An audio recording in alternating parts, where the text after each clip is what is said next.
Bonjour tout le monde, bienvenue à ce webinaire sur LVCIM EMS. Désolé encore une fois du contretemps, on a eu des petits problèmes techniques avec GoToWebinar ce matin. On essayait de diffuser plusieurs webinaires en même temps et puis ça a causé problème. Donc, j'espère que la majorité d'entre vous qui s'est inscrit à la première session vont quand même pouvoir assister à celle-ci. Sachez que le webinaire va être enregistré de toute façon et rendu disponible en ligne 1 heure ou 2 après la tenue du webinaire. Donc, vous pourrez vous en servir par la suite avec vos clients ou le revisionner, ou pour ceux qui l'auront manqué, ils auront la chance de le visionner. Sachez aussi qu'il va y avoir une autre session vendredi,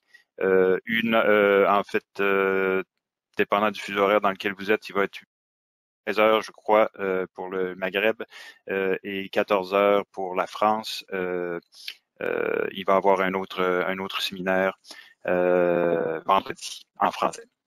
Sinon, il y en a 2 autres en anglais demain pour ceux d'entre vous que ça ne dérange pas.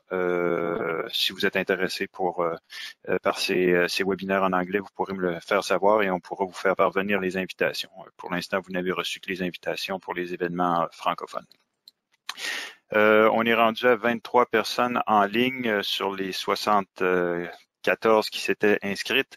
Donc, je vais attendre encore un petit peu avant de commencer, si ça vous dérange pas, là, étant donné le contretemps qu'on a eu. Je vais donner la chance à tous de se joindre à nous.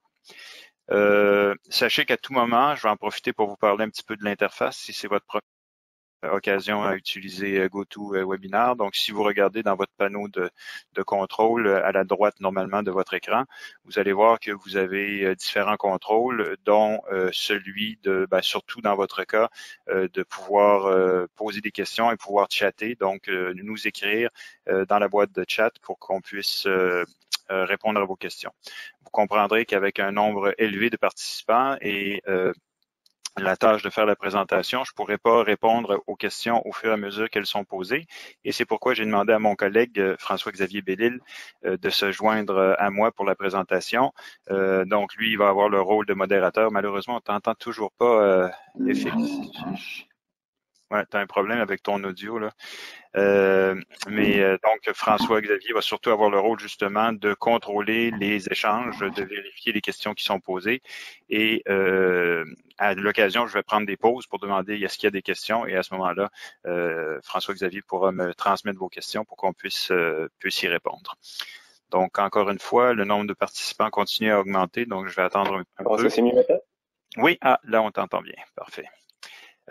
Sachez aussi que pour attirer notre attention, sans nous écrire, si vous voulez attirer notre attention, vous avez la possibilité de lever votre main. Donc, il y a une petite icône de main quelque part dans votre interface là, sur laquelle vous pouvez cliquer pour lever la main et attirer notre attention.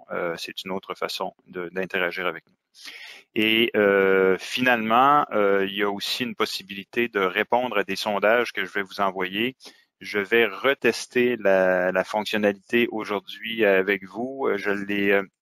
Hier, quand je l'ai essayé, il y a plusieurs participants qui ne réussissaient pas à répondre aux questions. Donc, je ne sais pas s'il y a un problème technique chez GoToWebinar, mais comme c'est une fonctionnalité que je trouve très pratique, je vais la retester cette fois-ci et je vais vous demander à tous d'essayer de répondre. Donc, en fonction du nombre de réponses que j'aurai eues, je saurai à quel pourcentage la fonctionnalité. On va voir si c'est juste les gens de Festo qui ont des difficultés ou si exactement. Si c'est juste généralisé. Festo, les clients ont le même problème.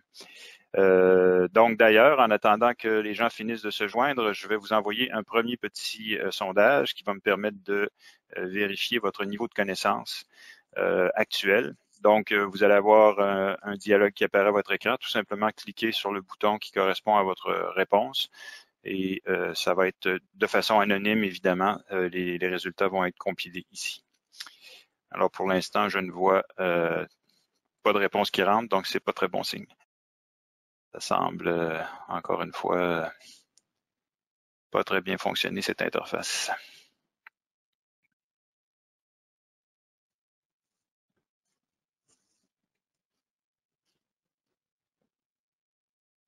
Maintenant, 27 participants que je vois à l'écran. 27 participants, oui. Donc, il est présentement Attendez un petit peu. Je vais juste...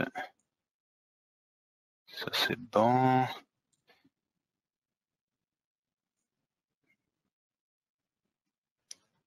Donc, on est déjà 6 minutes dans le webinaire. Donc, je vais commencer. Le nombre de participants continue à augmenter. Je vais espérer que les gens qui se joignent à nous vont pouvoir suivre la présentation. Donc, bonjour encore une fois et bienvenue à ce webinaire sur LVSIM EMS. Et encore une fois, désolé du contretemps, des petits problèmes techniques. Tout le monde s'adapte à cette nouvelle situation de devoir faire des présentations en ligne et on apprend à maîtriser les outils au fur et à mesure. Donc, je vais commencer la présentation par un court survol du système physique qui est à l'origine du simulateur que je vais vous présenter aujourd'hui, c'est-à-dire notre système EMS ou Electric Power Technology Training System, comme vous pouvez le voir à l'écran. Donc, un court survol de l'historique de ce système et de ses capacités pour ensuite vous présenter la version virtuelle qu'on a développée de ce système et auquel on vous a donné, cette version à laquelle on vous a donné accès gratuitement pour les prochaines semaines pour pouvoir mettre à l'essai et le système virtuel et vous donner une idée aussi des capacités du système physique. En même temps, pour vous aider dans vos tâches d'enseignant à rejoindre vos étudiants à la maison dans ces temps un peu difficiles. Donc, ce que vous voyez à l'écran, c'est justement notre système EMS, on l'appelle encore EMS parce qu'à l'origine, c'était le Electromechanical System.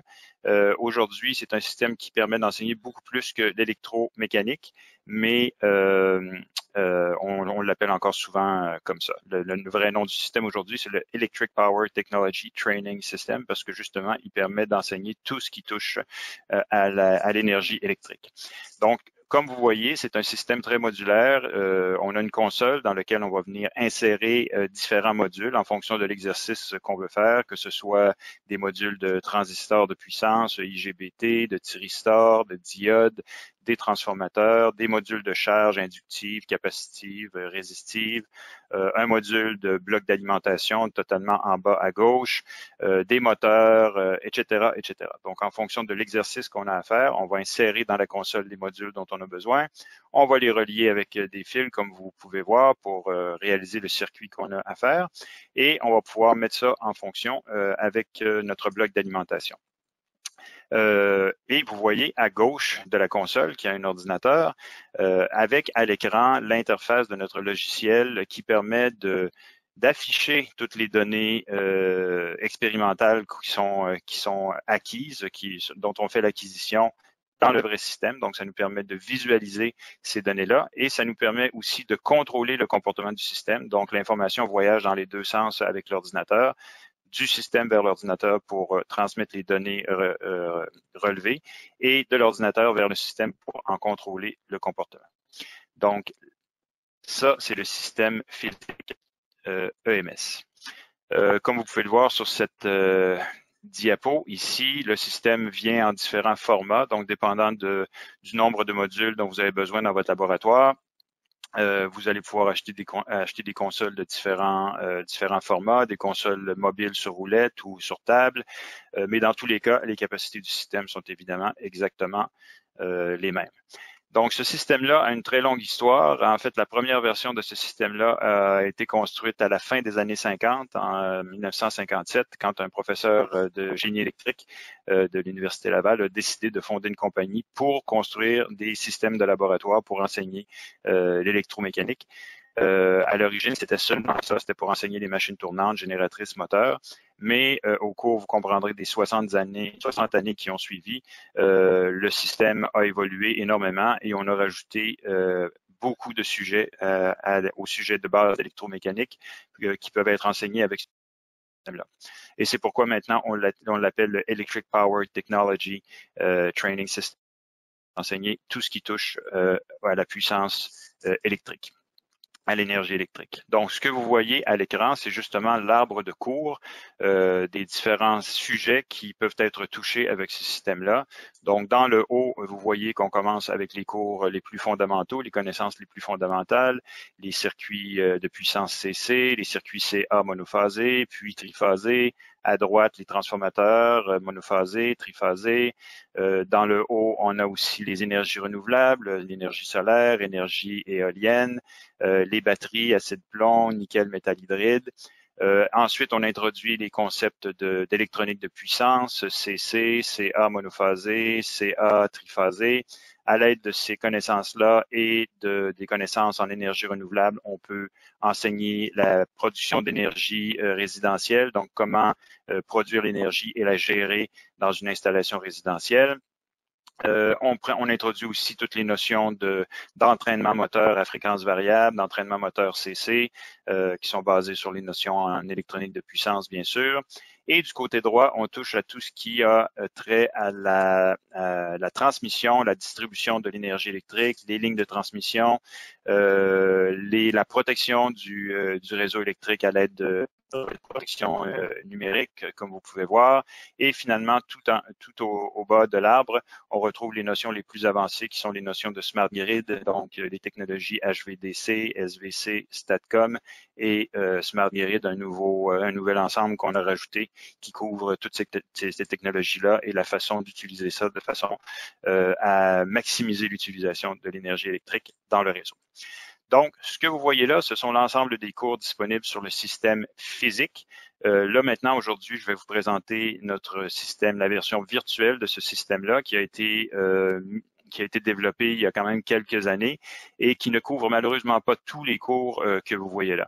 Par contre, ça permet d'en couvrir quand même plusieurs et ce sont les cours que vous voyez entourés de rouge. Donc, tous les cours qui sont entourés de rouge sur la présente diapo sont des cours auxquels vous avez accès avec la version virtuelle qu'on va couvrir aujourd'hui.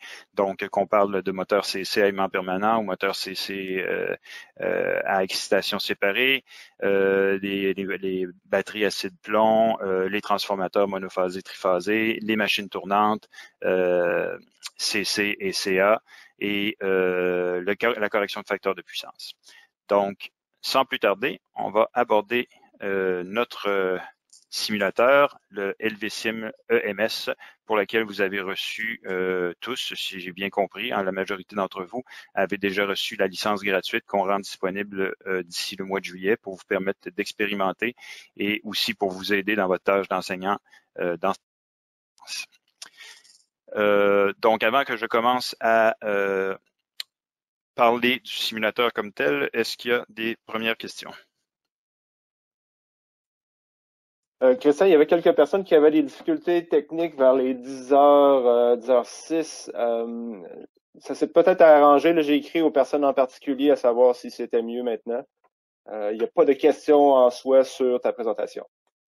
Parfait. Merci, FX. Donc, je vais continuer. J'espère que les gens qui ont des problèmes techniques vont réussir à les régler. Pour Hugues, ça s'est arrangé déjà. Et puis, il y avait M. Veillon aussi. Je voulais juste savoir si c'était mieux. Parfait. Donc, M. Veillon, peut-être lever votre main si vous voulez nous indiquer que tout va bien ou nous écrire dans la boîte de chat. Donc, ce que vous voyez ici à l'écran, c'est l'interface de LVSIM EMS, dont il existe en fait deux versions. La version pour laquelle vous avez reçu la licence et la version que vous voyez ici, qui est accessible en ligne en tout temps à partir de n'importe quel ordinateur relié à Internet à l'adresse suivante, donc lvsim.labvolt.com. Vous vous rendez sur ce site, l'interface va apparaître et un message vous demandant d'entrer votre code d'accès. À votre premier accès, vous allez devoir rentrer ce code-là. Et par la suite, vous allez avoir un accès illimité au système tant que la licence demeure valide. Donc ça, c'est la version en ligne qui est reliée à nos serveurs. On a multiplié le nombre de serveurs au cours des dernières semaines parce que la demande ne cesse d'augmenter. Donc en général, vous devriez avoir une bonne performance, mais il est encore possible à l'occasion, malheureusement, qu'on se fasse déconnecter sans le vouloir. Je vous avertis pour que vous ne soyez pas surpris. Et c'est pour ça que pour ma présentation, pour éviter que ça arrive pendant ma présentation, je vais dans mon cas utiliser la version locale que j'ai de cette application, qui est aussi possible pour vous, à laquelle il est aussi possible pour vous d'avoir accès, évidemment, mais comme vous voyez, l'adresse n'est pas la même. la seule problème avec cette version-là, c'est que ça vous prend une clé physique, un dongle, comme on appelle, une petite clé USB que vous devez brancher dans votre ordinateur ou un serveur de licence locale dans votre école. Donc, une fois que vous avez une installation permanente, il n'y a pas de problème. Mais pour la durée là, de la pandémie, il était plus simple de vous donner accès à la version hostée, comme on appelle la version en ligne. Donc, les capacités des deux versions sont exactement les mêmes et c'est ce qu'on va couvrir aujourd'hui.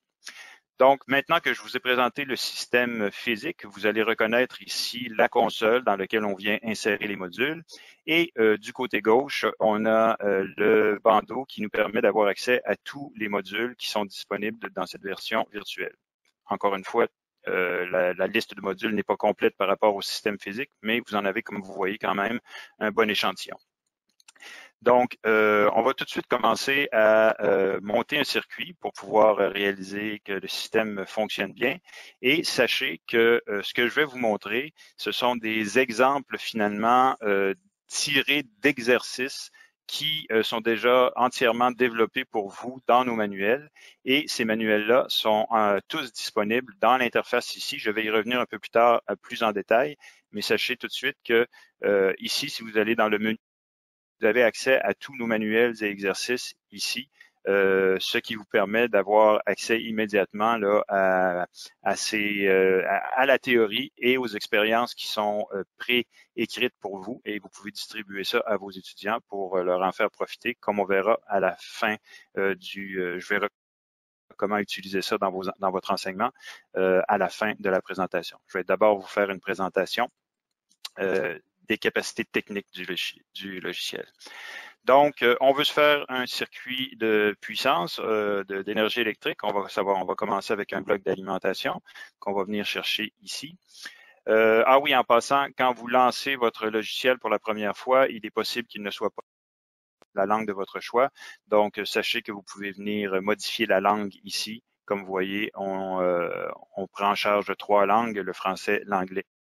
Donc, ça essentiel des besoins. Donc, j'ai tout simplement fait glisser mon module de bloc d'alimentation ici dans ma console. Et maintenant, bien évidemment, je veux entraîner quelque chose avec ce bloc d'alimentation. Donc, je vais aller me chercher un petit moteur CC ici à excitation séparée dans la console. Une fois que c'est fait, on va pouvoir commencer à faire nos branchements. Donc, on va se concentrer sur la partie qui nous intéresse, ici. Et pour que vous voyez que vous êtes bien soutenu dans votre utilisation de cet équipement-là, je vais vous afficher maintenant un petit fichier qui est une image qui est tirée de qui est le circuit que je veux réaliser maintenant. Donc, encore une fois, si pour bien prendre en main le système, vous avez accès à ces comme ça. Donc, vous avez accès à ces circuits-là manuels sur lesquels vous pouvez vous baser pour faire vos branchements. Donc, comme vous voyez, le circuit suggère qu'on utilise une source CC variable, qu'on la branche avec l'armature de notre moteur CC et qu'on branche notre moteur en shunt, c'est-à-dire avec l'excitation en parallèle avec l'armature de cette façon-ci. Vous remarquerez que sur le schéma, il indique aussi l'identification des terminaux à utiliser sur les appareils, donc terminal 1 et terminal 2. Alors, si vous regardez ici, mon moteur qui est juste à côté. Je vais rapetisser un petit peu pour qu'on puisse voir les deux en même temps. Comme ça. Donc, vous verrez ici qu'effectivement, j'ai mon terminal 1 et mon terminal 2, ainsi que 5 et 6 pour mon champ en parallèle ici. Parfait, je n'ai plus besoin de mon bandeau ici, donc je vais le fermer pour avoir plus d'espace. Et puis, je vais commencer à faire mes branchements. Donc, pour vous permettre d'appliquer les normes de couleur de votre pays, on vous donne accès à la couleur des fils ici. Donc, en tout moment, vous pouvez changer la couleur des prochains fils qui vont être tracé. Vous remarquerez que sur notre console que le code de couleur qu'on utilise, c'est le code de couleur nord-américain, qui est le rouge, gris et bleu et blanc pour le triphasé. Je sais que la norme n'est pas la même en Europe et c'est pourquoi quand on vous vend l'équipement physique en Europe, vous avez les terminaux aux bonnes couleurs pour le standard européen, mais malheureusement, dans la version virtuelle du système, on a seulement la version, les codes de couleur ici nord-américains. Par contre, il n'y a rien qui vous empêche, quand vous tracez vos fils, de les mettre dans la couleur de votre choix. Et juste pour vous montrer, j'avais fait un petit exemple ici de ce que ça peut donner dans un contexte européen. Donc, j'ai tout simplement changé la couleur de mes fils pour respecter la norme européenne et je vous suggère de faire la même chose, évidemment, avec vos étudiants quand vous leur demanderez de réaliser des exercices. Donc, ici, je vais continuer avec ma norme nord-américaine puisque c'est ce qui est installé. Donc, je commence avec mon fil rouge. Évidemment, excusez, je n'ai pas présenté ici le bloc d'alimentation. Donc, vous voyez, on a notre bloc d'alimentation, 2 sorties triphasées, une fixe et une variable. Même chose pour CC. On a une sortie variable ici de 0 à 120 volts. Évidemment, encore une fois, ce que vous avez dans le système physique ne sont pas les mêmes valeurs là, pour la version européenne. Et 120 volts fixe ici pour la sortie fixe CC. Donc, c'est la sortie que je vais utiliser la sortie variable telle qu'indiquée ici dans notre schéma. Donc, je vais partir de ma borne 7 ici et venir me relier à la borne 1 de mon moteur. Sachez que les fils peuvent être placés comme ça pour rendre ça plus clair à suivre. Maintenant, pour brancher mon neutre, je vais changer la couleur de mon fil. Donc, tout simplement, je viens ici, je change ça pour un gris moyen et je viens brancher mon fil sur le terminal ici. Oups, il faut être sûr d'être bien sur le fil. Et je dois aussi évidemment brancher en parallèle mon champ ici et c'est ce que je vais faire à l'instant. Désolé, j'aurais dû faire la même chose pour l'autre terminal, donc c'est ce qu'on va faire ici.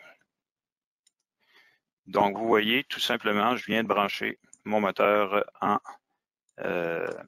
CC avec excitation parallèle et donc il devrait commencer à tourner aussitôt que je vais le mettre sous tension. C'est ce que je vais faire maintenant. Donc, dans mon bloc d'alimentation ici, je vous ai présenté les sorties. On a aussi, évidemment, l'interrupteur principal qui se double en disjoncteur. Donc, le disjoncteur qui va sauter, qui va ouvrir le circuit s'il y a une situation de court-circuit ou de trop grand courant. Et on a aussi notre bouton ici qui permet de venir changer la tension à la sortie variable. Donc, mettons sous tension ici. Vous voyez, en mettant sous tension, c'est là que vous allez apprendre si votre licence est encore fonctionnelle ou non, parce que c'est au moment où on met sous tension que on va avoir un message qui nous dit que pour pouvoir mettre sous tension, il faut et prendre des mesures, il faut avoir une licence ou un code d'accès. Ce qui veut dire que tout ce que je viens de faire jusqu'ici, vous pouvez le faire en tout temps sans même avoir de code d'accès. Donc, mettre les modules dans la console, faire les branchements pour pouvoir, par exemple, vous en servir pour faire une démonstration à vos étudiants, pour pouvoir leur montrer c'est quoi les branchements qu'ils auraient à faire. Vous n'avez pas besoin de code d'accès pour faire tout ça. C'est seulement quand vient le temps de mettre sous tension et de tester qu'on a besoin du code d'accès. Donc, mes lumières s'allument, je suis sous tension, mais par contre, le moteur ne tourne pas, évidemment, puisque mon bouton ici de commande de la tension est à 0. Donc, je vais devoir augmenter cette tension-là pour faire tourner mon moteur. Donc, évidemment, si je monte jusqu'à 100% de la sortie, je vais atteindre 100% de la tension de sortie qui est 120 volts dans le cas du système nord-américain, comme vous le voyez ici sur le petit voltmètre intégré. Donc, le moteur tourne, c'est parfait. On voit bien que le système fonctionne comme il se doit. Maintenant, évidemment, il serait intéressant de mettre ça en test, donc de mettre le moteur à l'essai et de le caractériser. En général, c'est ce qu'on va essayer de faire dans un laboratoire de machines comme ça. Donc, pour pouvoir le tester, il va falloir que je trouve un moyen de appliquer une charge mécanique sur mon moteur. Alors, c'est ce que je vais faire maintenant. Je ferme mon alimentation comme je le ferais dans le vrai système, ici. Vous allez voir que le moteur ralentit tranquillement parce qu'on simule l'inertie évidemment du moteur et comme il n'est pas en charge, qu'il y a seulement la friction à l'intérieur du moteur, bien, il ralentit quand même très progressivement. Je vais aller chercher maintenant un module de dynamomètre qui va nous permettre de mettre ce moteur-là en charge. Donc, je viens ici dans mon bandeau latéral et je vais chercher tout en bas le dynamomètre 4 cadrans. Vous verrez qu'on en propose 2 versions et c'est pas le seul module pour lequel on propose 2 versions. C'est la même chose pour les blocs d'alimentation. C'est pour pouvoir correspondre au mieux à la configuration physique que nos clients qui ont dans leur laboratoire. Donc, ça, c'est l'ancienne version du dynamomètre et ça, c'est la plus récente version ici. Donc, je vais me gâter, je vais prendre la plus récente version et je viens tout simplement l'insérer à côté du moteur que je veux tester parce qu'il va falloir que ces 2 machines-là, évidemment, soient reliées mécaniquement pour demander à mon dynamomètre de créer une charge pour le moteur. Donc, comment ce lien mécanique-là va se faire? On va tout simplement ici, comme dans le vrai système, abaisser la face avant du moteur et on va tout simplement cliquer sur chacun des arbres des 2 machines pour venir installer la courroie de synchronisation qui va lui permettre de rester parfaitement en synchronisme. Une fois que c'est fait, on relève la face. Et maintenant, je sais que je vais pouvoir me servir de mon dynamomètre comme charge mécanique. On va se concentrer un petit peu sur l'interface du dynamomètre avant de continuer le test. Donc, ici, on voit que il y a quand même plusieurs commandes qui sont disponibles sur la face avant du dynamomètre. Je vais me concentrer sur celles qui sont utiles pour l'expérience en cours. Les autres, je vous laisserai soit les découvrir ou elles seront utilisées dans un webinaire subséquent ultérieur. Ici, je vais me concentrer juste pour pas transmettre trop d'informations et des informations inutiles initialement, les contrôles dont on a besoin. Donc, premièrement, vous verrez que ce module-là, normalement, est alimenté à une alimentation. Donc, on doit le brancher dans une sortie, dans une prise murale pour pouvoir l'alimenter et on doit l'alimenter avec son interrupteur ici. Donc, ce que l'étudiant doit faire aussi dans la version virtuelle, c'est très, très proche de ce qu'il ferait en réalité. Maintenant, vous voyez que mon écran, je vais encore zoomer un peu plus pour m'assurer que vous voyez bien. Comme ça. Donc, vous voyez qu'à mon écran, j'ai beaucoup d'informations. Donc, on voit qu'on va afficher la vitesse, le couple et la puissance mécanique du moteur qu'on est en train de tester. Et dans la case état ici, bien, on va afficher la fonction actuelle que le dynamomètre est en train de mettre à l'œuvre. Donc, on voit que présentement, il agit comme un frein à 2 cadrans, c'est-à-dire que peu importe le sens de rotation du moteur, qu'il tourne dans le sens horaire ou anti-horaire, dans ce mode-là, mon dynamomètre va agir pour freiner, donc pour créer une charge pour le moteur. Mais ce ne sont pas les seules fonctions disponibles. Si vous utilisez le bouton « Fonction » ici, vous allez voir que vous pouvez passer à travers différentes fonctions. Donc, il peut être dans un mode moteur-frein, sens horaire, c'est-à-dire que en fonction de la consigne qu'on va avoir entrée ici, le moteur, le dynamomètre va agir comme un moteur pour accélérer la machine auquel il est relié ou va agir comme un frein pour la ralentir pour respecter la consigne qu'on a entrée. Donc, cette consigne-là peut être soit une tension dans ce mode-ci, ça peut être une vitesse, donc ici c'est VC pour vitesse constante, donc je peux rentrer une certaine vitesse à maintenir et ça peut aussi être un couple, donc ici CC, couple constant, donc on peut rentrer un couple que le dynamomètre va s'assurer pour la machine en test. Ici, le bouton consigne nous permet évidemment de changer la valeur qui clignote. Donc, cette valeur-là va changer dépendant justement si on est à vitesse constante ou à couple constant. C'est le même bouton de consigne qui va nous permettre de contrôler cette consigne-là. Donc, vous voyez ici que je peux changer la consigne qui va être appliquée au moteur quand je vais mettre la fonction en marche. Donc, pour l'instant, je vais laisser ça à 0 et je vais mettre en marche ici. Donc là, ce que je demande à mon dynamomètre, c'est assure-toi que le moteur ne fournit aucun couple, donc qu'il est à 0 de couple. Évidemment, pour l'instant, la fonction est activée, mais le moteur ne tourne pas, donc je vais devoir aller mettre sous tension. Ici.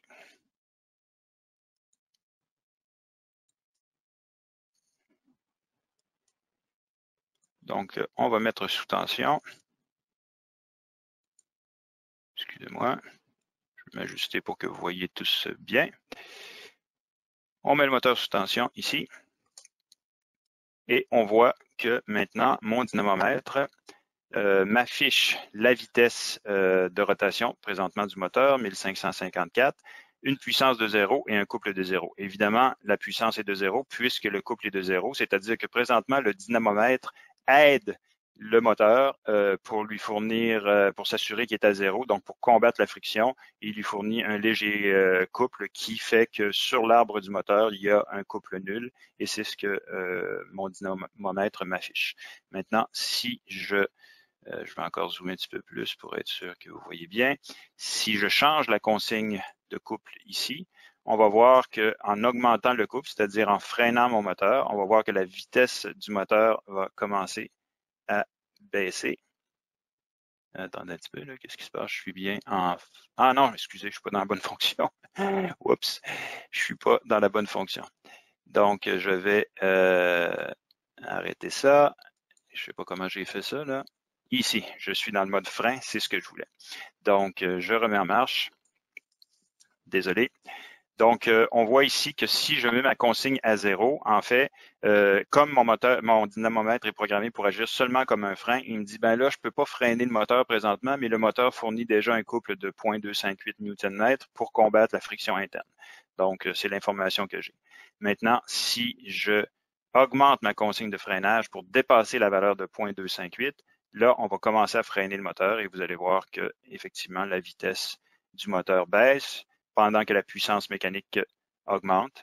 Sachez que ces moteurs-là sont tous des moteurs de 200 watts. Donc, normalement, c'est quand votre puissance mécanique va être autour de 200 watts que vous allez être à la caractéristique nominale pour le moteur, donc à peu près ici. En termes de vitesse de rotation et de couple développé, on est ici autour de la puissance maximale et des paramètres nominaux pour le moteur. Christian, tout à l'heure, on avait une question. Pour ce qui est de la vitesse, si on veut savoir la vitesse du moteur CC, est-ce qu'il y a une autre façon que de brancher le dynamomètre ou c'est la meilleure façon de faire la chose? Merci pour la question. C'est définitivement la meilleure façon, celle qu'on privilégie et celle qu'on suggère dans tous nos exercices. Mais évidemment, on vend aussi voyons, le terme m'échappe. Tachymètre? Pardon? Tachymètre? Des tachymètres, voilà, merci FX. Donc, c'est possible aussi de le faire avec un tachymètre, de mettre un petit ruban blanc sur le moteur qui tourne pour pouvoir bien mesurer sa vitesse et avec un tachymètre d'aller prendre cette mesure-là. Mais avec nos équipements intégrés à la console, c'est vraiment le dynamomètre qui permet de faire ça. Parce que, comme vous le voyez, les moteurs eux-mêmes ne fournissent pas de sortie.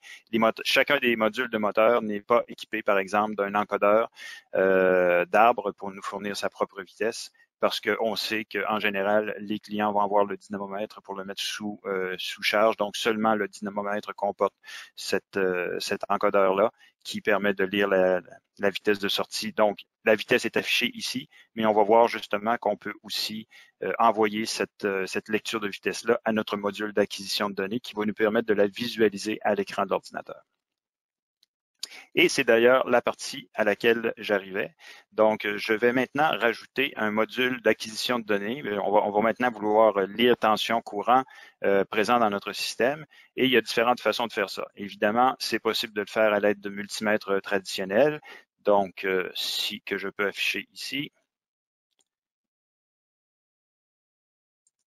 Donc, on peut venir afficher un multimètre qu'on peut ensuite déplacer à l'écran, évidemment. On va pouvoir le mettre dans le mode qu'on veut, venir se brancher soit en voltmètre ou en ampèremètre pour pouvoir faire les lectures. c'est une façon tout à fait convenable de faire des lectures, sauf que ça nous limite aux lectures standards de tension, courant et résistance, alors que dans notre circuit, il y a bien d'autres paramètres qui nous intéressent. Et puisque notre système peut être couplé à un ordinateur, ben c'est sûr qu'avec notre logiciel, si on lui fournit tension et courant, le logiciel va pouvoir calculer tout le reste que nous sommes intéressés à afficher. Et c'est donc cette méthode-là qu'on va privilégier en général. Donc, on va venir chercher notre module d'acquisition de données ici, qu'on va rajouter à la console. Voilà. Et maintenant, si je m'approche un peu, vous allez voir que ce module-là comporte 4 entrées en tension, E1 à E4, 4 entrées en courant, I1 à I4, plus, donc ça, ce sont des entrées de puissance qui peuvent prendre des courants jusqu'à 40 ampères, des tensions jusqu'à 800 volts.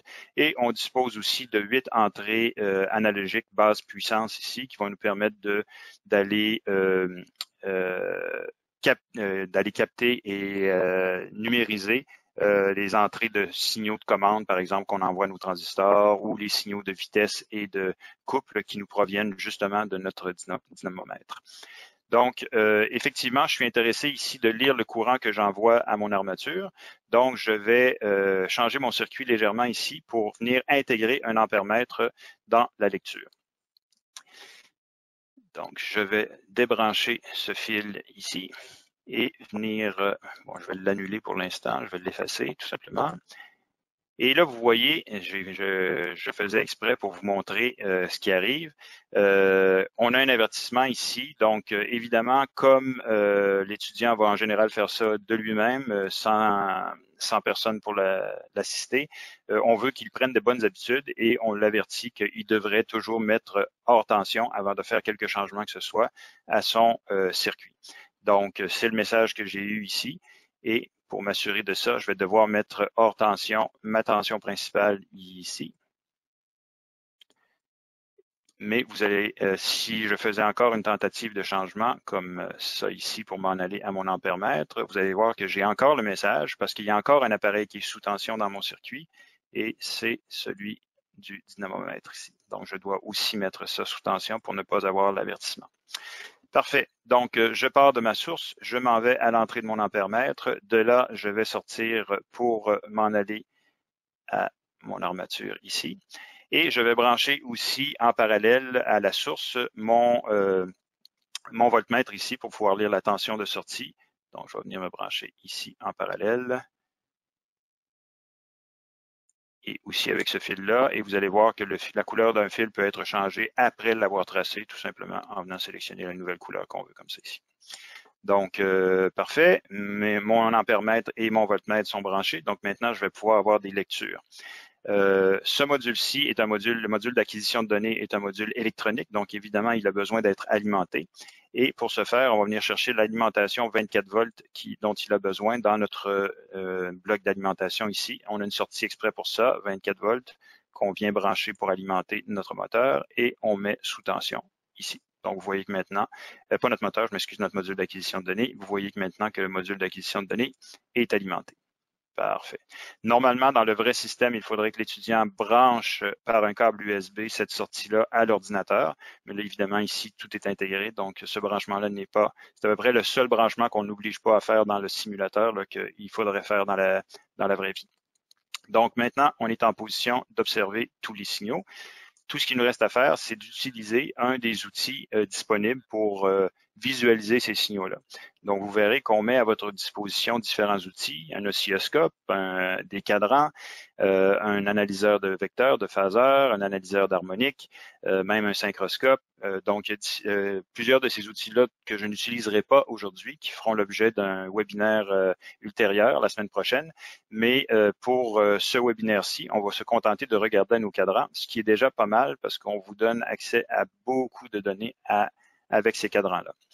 Donc, comme vous voyez, initialement, quand on lance les cadrans, on a 8 cadrans qui sont pris, qui configurent pour afficher les tensions d'entrée, les 4 tensions d'entrée qu'on retrouve sur notre module d'acquisition de données, donc E1 à E4, et la même chose, I1 à I4 en dessous, ici, les 4 courants.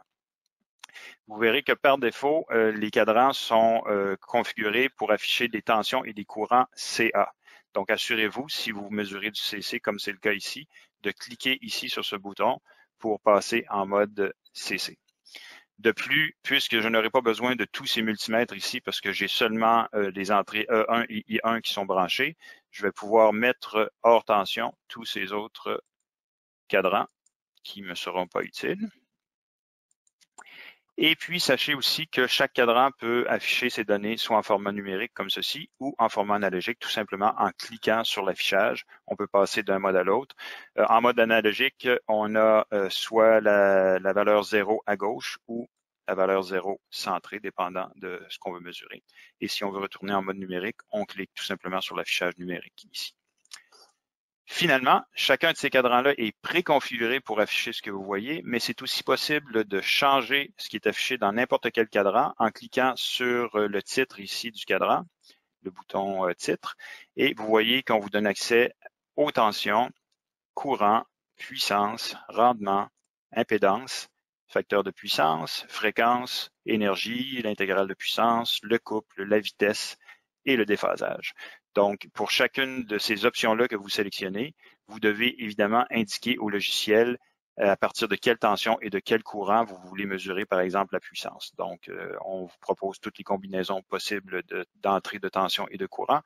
Vous pouvez même mesurer aussi la puissance à l'aide de la méthode de 2 wattmètres ou 3 wattmètres quand on est en tension dans un circuit triphasé. Donc, on vous donne vraiment accès à tous les moyens différents de mesurer la puissance et tous les autres paramètres, évidemment.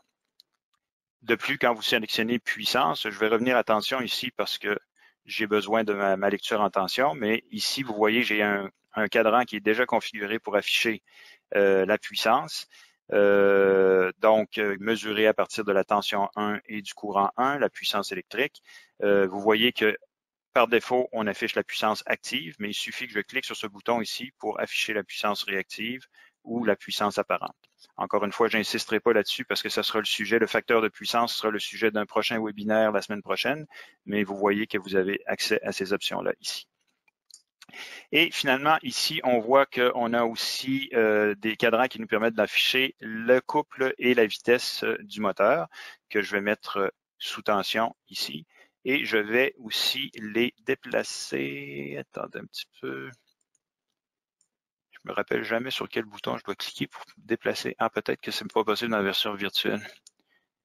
Alors, je pense que c'est pas possible dans la version virtuelle. OK. Donc, ce que je vais faire, c'est que je vais mettre hors tension ici, puis je vais venir tout simplement ici changer ces...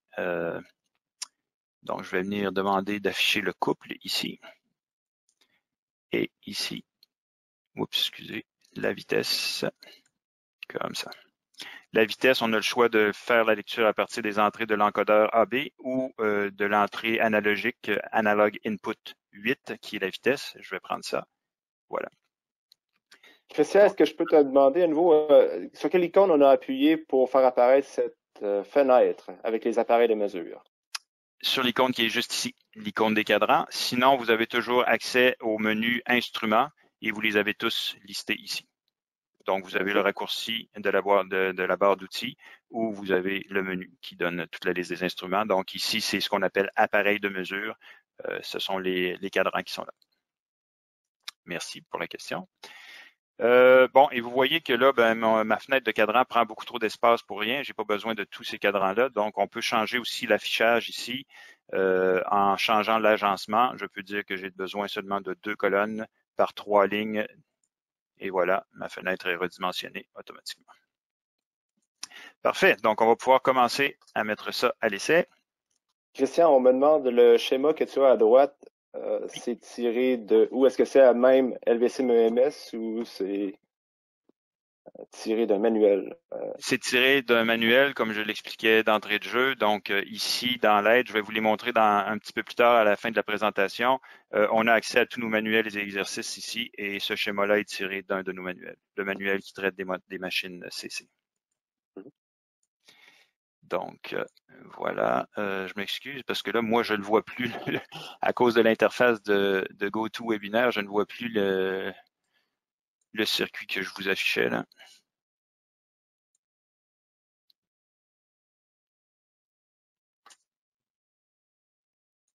Bon, il est disparu. D'ailleurs, je voulais vous montrer aussi que, évidemment, on vous laisse pas en plan. Là, ici, ça c'est le circuit supplémentaire qu'on affiche normalement quand vient le temps de brancher le dynamomètre au moteur, donc avec le lien mécanique, et on indique de prendre la sortie de couple et de vitesse pour venir les brancher à notre module d'acquisition de données. Et c'est justement ce que je vais faire maintenant avant de mettre sous tension. Donc, je vais mettre ce circuit-là ici. Non, en fait, il va être dans les jambes, donc je vais l'enlever parce que je veux garder mes appareils de mesure ici. Donc, je reviens à mon interface. Il me reste donc à faire les branchements que je viens de mentionner. Donc, on a les sorties couple et vitesse ici sur le dynamomètre. Je vais tout simplement venir les brancher. Attendez un petit peu, on va changer la couleur du fil. On va se mettre un petit gris pâle pour les signaux de commande. Donc, couple vient se brancher à l'entrée de couple ici sur l'acquisition de données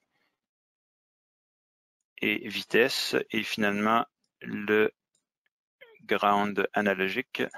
Oups, que se passe-t-il? Je pense que je suis pas assez zoomé.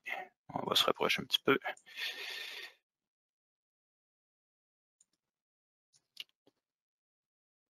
Voilà ici. Alors, mon ground analogique que je viens brancher ici.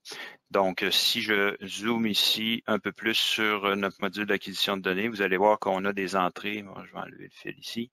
On a des entrées ici pour couple et 8 pour vitesse. Donc, c'est là que j'ai branché les sorties correspondantes de mon dynamomètre. Voilà. Donc, mettons le tout sous tension et voyons ce que ça donne. On part notre moteur.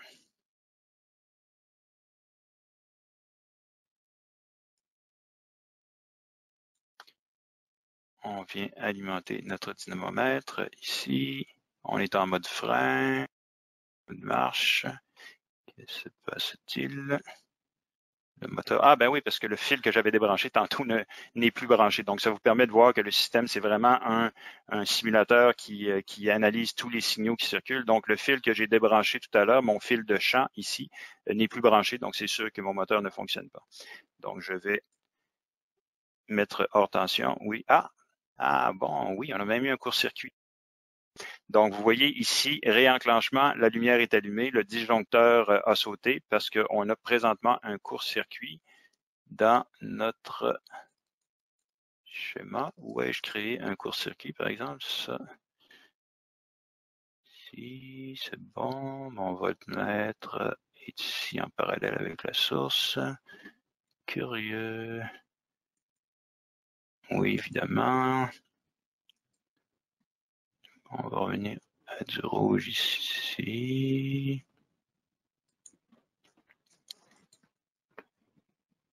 On réenclenche. OK. C'est bon. Je ne sais pas où il voyait un court-circuit. Je pense que ça remontait à tout à l'heure. Donc, vous voyez aussi qu'on détecte les courts-circuits. En passant, je peux vous montrer immédiatement. Donc, si je branche une de mes phases au neutre ici et que je mets sous tension, vous voyez que le disjoncteur saute, le circuit est coupé automatiquement parce qu'il a détecté qu'il y avait un court-circuit. Dépendant de où se trouve le court-circuit et de la vitesse à laquelle le circuit réagit, on va devoir réenclencher ou non, parce que si le disjoncteur saute avant cette protection-là, c'est juste le disjoncteur qu'on va avoir à réarmer. OK, c'est reparti.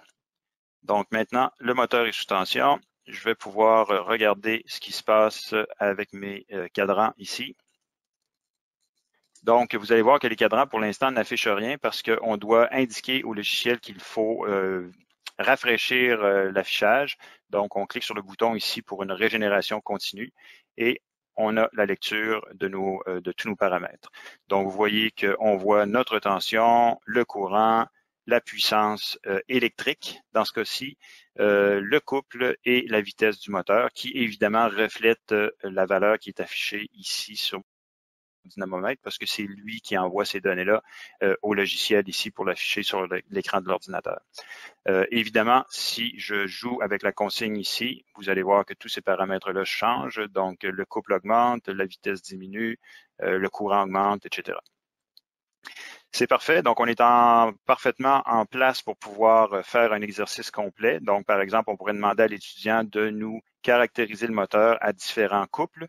Donc, normalement, on va commencer avec un couple nul, qui est dans ce cas-ci 0.258. C'est le plus petit couple qu'on peut avoir sur le moteur parce que c'est pour ce qui est nécessaire pour combattre la friction. Donc, on va demander à nos étudiants de changer le couple et de prendre en note la vitesse, la puissance, le courant et la tension correspondante. Évidemment, l'étudiant peut se servir d'un cahier de notes pour pouvoir prendre en note toutes ces valeurs-là, mais puisqu'on est dans un environnement informatique, pourquoi pas fournir un outil informatique? Donc, on fournit une table, ici, un tableau ici. Vous voyez, j'ai cliqué sur le bouton ici, tableau de données pour amener ça à l'avant. Et je vais pouvoir configurer mon tableau pour enregistrer tout paramètre qui m'intéresse. Donc, je clique sur le bouton ici, paramètres d'enregistrement. Ça amène ici tous les différents cadrans qui sont présentement disponibles et je vais pouvoir sélectionner ce que je suis intéressé d'afficher. Donc, la tension E1, le courant I1, le couple et la vitesse. Là, il faut que je m'assure de prendre le bon parce que j'en ai comme deux. Donc, je pense que je vais cocher les deux, on va être sûr. Quoi que ça doit être, non. Ça c'est cadran M2 et M8. Donc, ça, c'est le bon couple. Et puis, ça, c'est la bonne vitesse. Parfait. Et puis, donc, la puissance électrique aussi, évidemment. C'est à peu près tout ce qui m'intéresse. Je clique sur OK. Il me dit que le tableau va être effacé, évidemment. J'ai maintenant mes 5 colonnes qui affichent tout ce qui m'intéresse et je peux enregistrer les valeurs courantes en cliquant sur le bouton enregistrement ici. Donc, c'est mes données de départ et maintenant, je vais graduellement augmenter mon couple et enregistrer les nouvelles données. Donc, on va monter par exemple à 0.3 à peu près. On enregistre.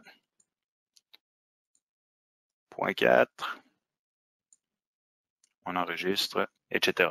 Donc, vous voyez que ça facilite de beaucoup la prise de données pour vos élèves. Et ce qui est intéressant, c'est qu'une fois que ces données-là ont été enregistrées, l'étudiant va pouvoir tout simplement les sélectionner, les copier dans son rapport de laboratoire. Il va pouvoir tracer un graphique à partir de ces données-là en utilisant notre outil graphique intégré ici, ce que je ne ferai pas aujourd'hui parce que l'on commence à manquer de temps, ou il va pouvoir même exporter ces données-là dans un format CSV qu'il pourra relire dans Excel pour pouvoir utiliser les capacités de calcul d'Excel ou les capacités graphiques d'Excel. Donc, toutes les possibilités sont là. Alors voilà pour ce qui est des différents outils que je voulais vous présenter aujourd'hui sur cette console-là. Maintenant, le dernier sujet que je voulais aborder avec vous, c'est comment utiliser ça pour enseigner à vos étudiants. Mais avant d'aborder ça, je vais vous demander si vous avez des questions. Christian, au niveau des questions, tout à l'heure, j'avais une question sur les codes d'accès. Je ne sais pas si ça a été répondu au début. Je pense qu'on peut contacter les gens de service pour ça. Oui, absolument. Vous n'avez qu'à écrire à service l'adresse complète. On pourrait la fournir. Si tu veux, ouais. Merci. Donc, effectivement, ça va nous faire plaisir de vous transmettre le code d'accès qui va être valable jusqu'au mois de juillet. D'autres questions? Il y en a une qui vient de rentrer. Les données peuvent-elles être enregistrées en temps réel, par exemple, en secondes au lieu de manuellement? Oui, OK, vous voulez dire si elles peuvent être enregistrées automatiquement plutôt que manuellement, si je comprends bien la question. Donc oui, je vous ai pas parlé de notre dispositif d'enregistrement par minuterie, mais effectivement, on peut configurer d'enregistrer à toutes les secondes ou à toutes les 10 secondes, de faire une lecture et d'enregistrer automatiquement dans le tableau.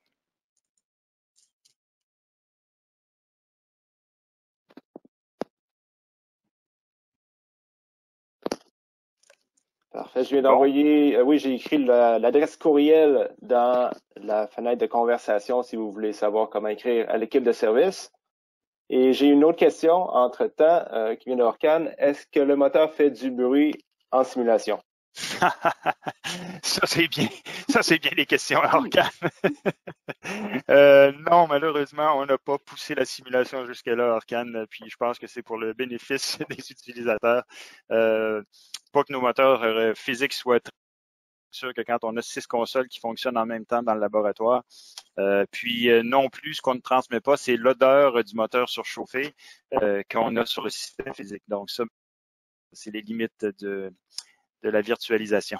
Il n'y a pas d'odorama. Non, il n'y a pas d'odorama. OK. Donc, je voulais juste discuter avec vous de la possibilité d'utiliser ça. Non, excusez. Avant ça, je vais vous montrer d'où tout ça vient. Donc, le support pédagogique qu'on met à votre disposition. Puis après ça, on va voir comment on peut mettre tout ça ensemble pour pouvoir faciliter votre enseignement à distance. Donc, comme je vous l'indiquais d'entrée de jeu, on a ici, dans le menu Aide, accès à, table des matières et index, ça, c'est tout ce qui a rapport à l'utilisation du logiciel LVSIM, donc essentiellement ce que je vous ai présenté aujourd'hui.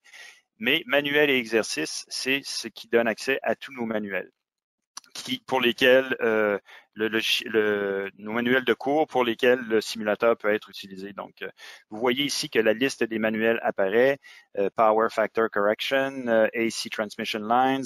Je m'excuse, dans la version virtuelle, il y a seulement la version anglophone des manuels qui est disponible, mais on peut vous fournir aussi la version francophone des manuels qui existent en français.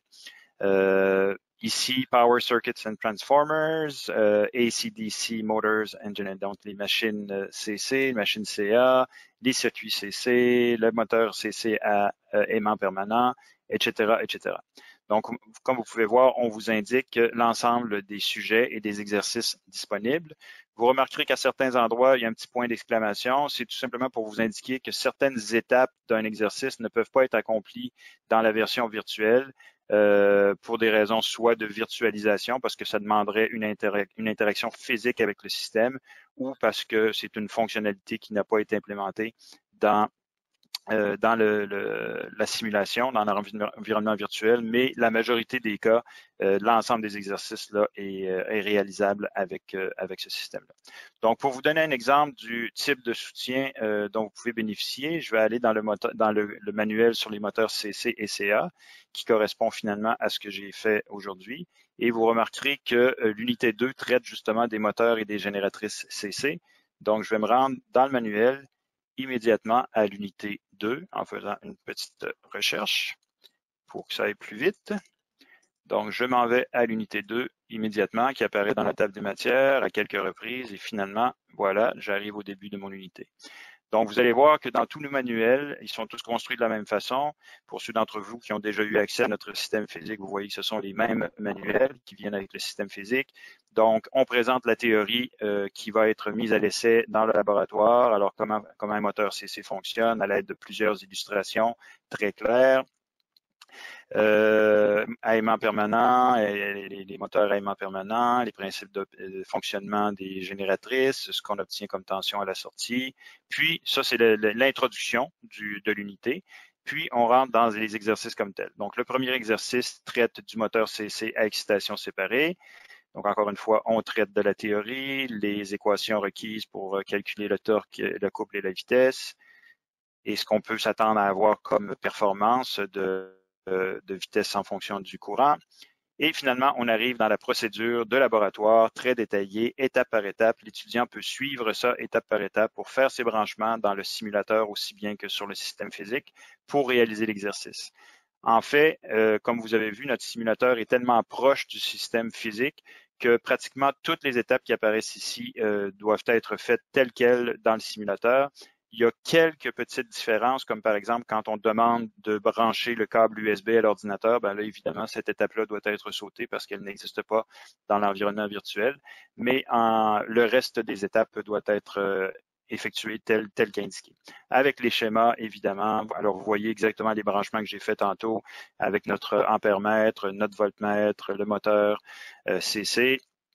Ici, c'est comme ça qu'on indique le branchement de notre enroulement shunt. Donc, j'ai sauté quelques petites étapes pour simplifier la présentation. Et vous voyez que tout au long de l'exercice, on va poser des questions aux étudiants auxquelles ils doivent répondre et on va leur demander de faire des calculs, on va leur demander de remplir des tableaux de données, de tracer des graphiques, Donc, c'est vraiment un rapport de laboratoire que vous pouvez demander à vos étudiants d'imprimer tel quel, parce que c'est possible d'imprimer ce laboratoire, ce manuel-là. Donc, vous pouvez leur demander d'imprimer les pages correspondantes au laboratoire que vous leur avez demandé et de remplir les réponses aux questions à cet endroit-là. Ou vous pouvez leur demander tout simplement de retranscrire ces réponses-là dans un rapport de laboratoire qu'ils auront eux-mêmes écrit, évidemment. Et sachez qu'à la fin de tous nos exercices, vous avez toujours un ensemble de 5 questions de révision qui permettent de vérifier que l'étudiant a bien compris ce qu'il vient de faire. Donc, un genre de mini-test que vous pouvez faire passer à vos étudiants, soit immédiatement après le laboratoire ou une semaine ou deux après pour s'assurer qu'ils ont bien retenu. Donc, voilà pour ce qui est du support que vous avez avec nos manuels. Des questions là-dessus avant que je termine en vous expliquant comment utiliser cet outil-là dans vos cours. Il y avait une question ici de Brahim qui demande si il y a possibilité d'utiliser nos propres algorithmes pour commander le moteur. Puis là, on parle à la fois avec LVSIM ou en vrai avec les vrais moteurs. Ça, c'est une question, c'est sûr, qui vient du Maghreb. On a toujours la même question au Maghreb. Oui, c'est possible de le faire avec le système physique, mais malheureusement pas avec le système virtuel. Dans le système physique, on vous fournit un SDK, une trousse logicielle qui vous permet d'aller chercher les données numérisées par le module d'acquisition de données. Donc, faire des queries au niveau du module d'acquisition de données, importer ces données-là soit dans MATLAB ou dans LabVIEW, faire vos calculs et avec le même SDK, retourner ces données-là comme pour envoyer les signaux de contrôle, par exemple, au transistor pour commander votre entraînement à fréquence variable, par exemple. Donc, oui, avec le système physique, c'est possible, mais malheureusement pas dans le système virtuel. Parfait. Puis pour tout ce qui est question de coût de licence, j'imagine qu'on se réfère à notre représentant local. Oui, exactement. On vous demande de vous référer à votre représentant local. Donc, les gens qui, par exemple, sont en Tunisie, ben, on a Orkan qui est en ligne de LSLEC, Monsieur Turki de LSLEC, qui est en ligne, qui se fera un plaisir de répondre à vos questions. Et c'est la même chose partout ailleurs, que ce soit en Algérie, au Maroc, en France. Nous avons tous nos représentants locaux qui se feront un plaisir de répondre à ces questions-là. Mais pour l'instant, profitez de ça juste gratuitement. Parfait. Donc, je vais terminer parce on a déjà débordé un petit peu. Très rapidement, je voulais juste vous indiquer, vous donner des idées comment utiliser ça dans vos cours. Donc, premièrement, je vous suggère d'envoyer vos étudiants. Donc, si vous voulez que vos étudiants puissent utiliser cet outil-là, vous devriez les référer à notre, j'ai perdu le lien, je vais le chercher juste devant vous, le lien à notre petit excusez-moi, notre vidéo d'introduction qui reprend finalement les notions que je viens de vous présenter très rapidement en 10 minutes. Donc, ça s'appelle ici, il faut que je trouve le bon, là. Non, c'est pas lui. Pour faire exprès. First Steps, voilà. Donc, je vais en fait vous copier l'adresse immédiatement dans votre chat, dans le chat, pour que vous puissiez la copier. Donc, cette adresse-là, vous la transmettez à vos étudiants. Ils vont pouvoir aller sur YouTube pour visualiser cette petite vidéo d'introduction qui montre comment utiliser LVSIM, comme je viens de le faire avec vous.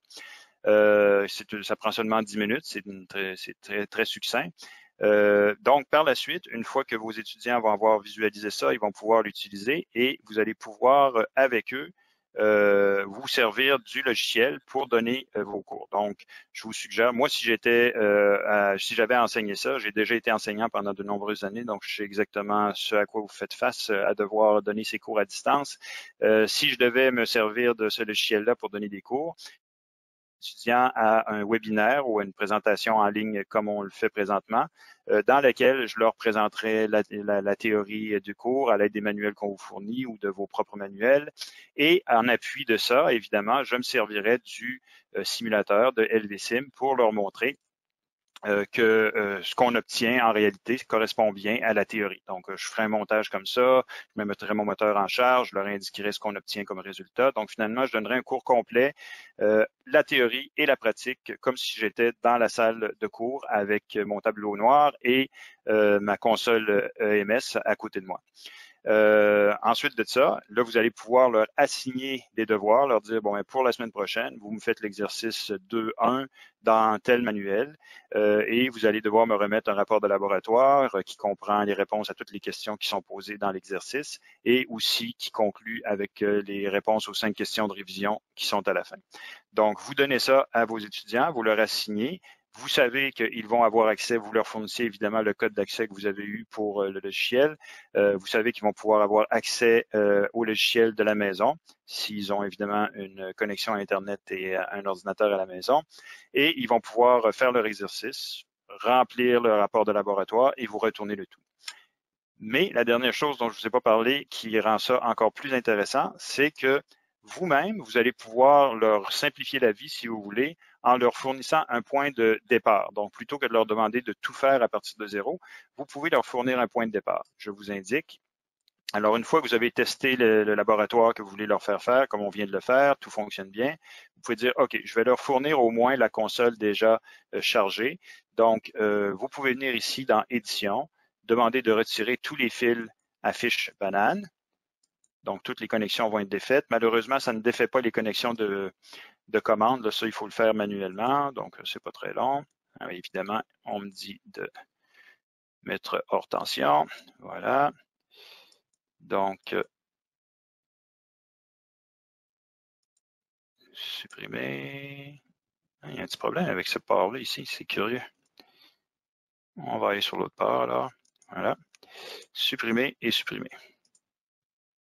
Non, pas le module. Il faut être sûr de cliquer au bon endroit. Voilà. Donc, j'ai enlevé toutes les connexions. Je vais dans mon tableau de données, je m'assure qu'il est vierge parce que sinon, ça pourrait être enregistré. Donc, j'efface mon tableau de données et je le ferme.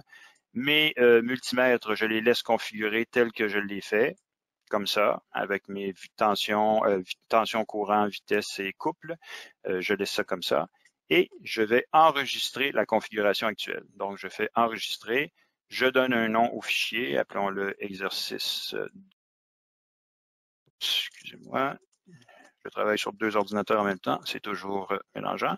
Exercice 2.1, enregistrer. Et je vais pouvoir fournir ce fichier-là qui s'appelle exercice. Excusez-moi, c'est pas ça que je veux faire. Je vais l'ouvrir dans son répertoire pour que vous le voyez. Donc, ce fichier-là s'appelle exercice 2.1 LVSIM Web. C'est un fichier que vous pouvez distribuer à vos étudiants par une interface webinaire comme on a ici. Et eux, une fois qu'ils auront ce fichier, ils vont pouvoir tout simplement rentrer dans le simulateur, faire ouvrir ici, naviguer jusqu'au fichier, l'ouvrir et ils vont obtenir immédiatement toute cette configuration-là que vous avez fait pour eux. Donc, ça permet de simplifier la vie à vos étudiants. Et finalement, vous pouvez leur demander ont fini leur exercice, qu'ils l'auront tout branché, testé, etc.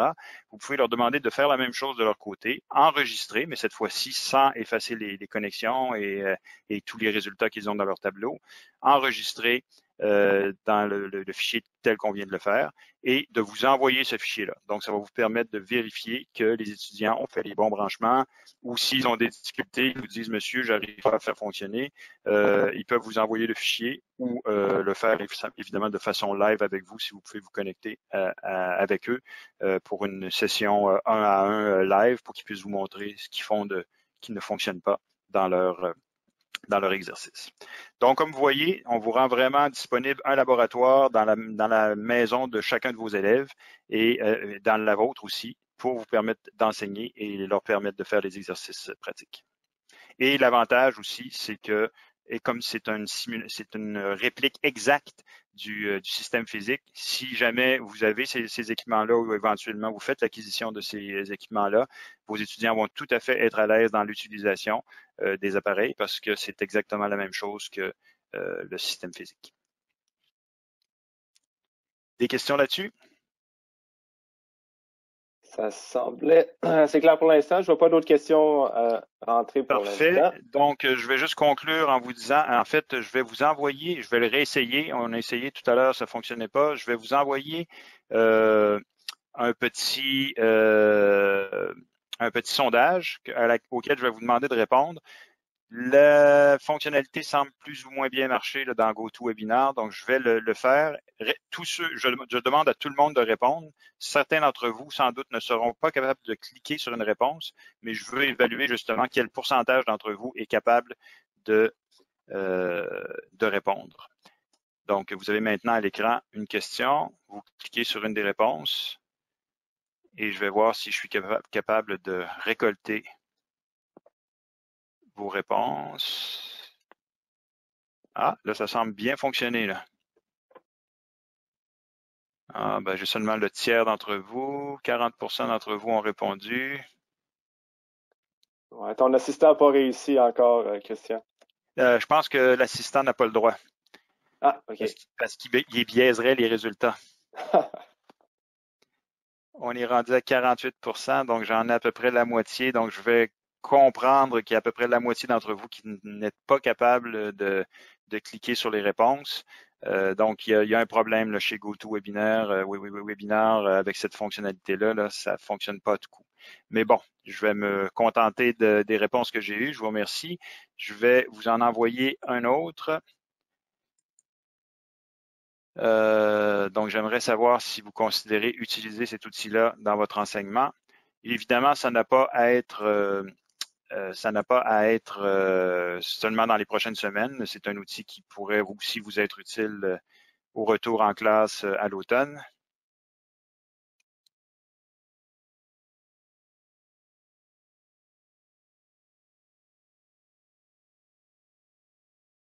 OK, j'ai déjà atteint le 48%. Tout le monde a voté. Ah, ça monte encore. 52. Ah, là, on a plus de répondants.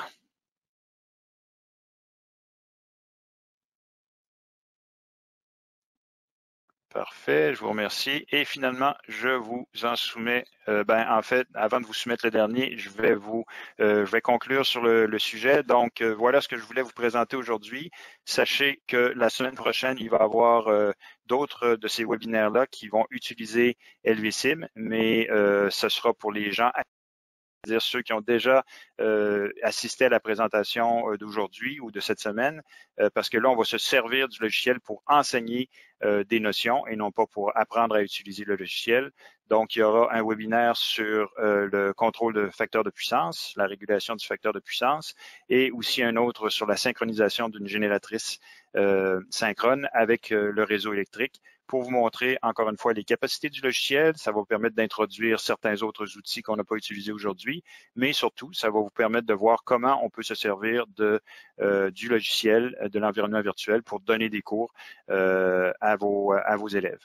Donc, on va vous envoyer l'adresse de notre site où chacun de ces cours, de ces webinaires-là est annoncé, et on va vous faire transmettre aussi des invitations auxquelles vous pourrez répondre ou non selon vos intérêts. Donc, je vous remercie beaucoup pour vos réponses. Je vous envoie un dernier petit webinaire si vous n'avez pas de questions, et ça va mettre un terme à la présentation d'aujourd'hui. Donc, pour savoir si on peut s'améliorer, on aime bien savoir quelle a été notre performance.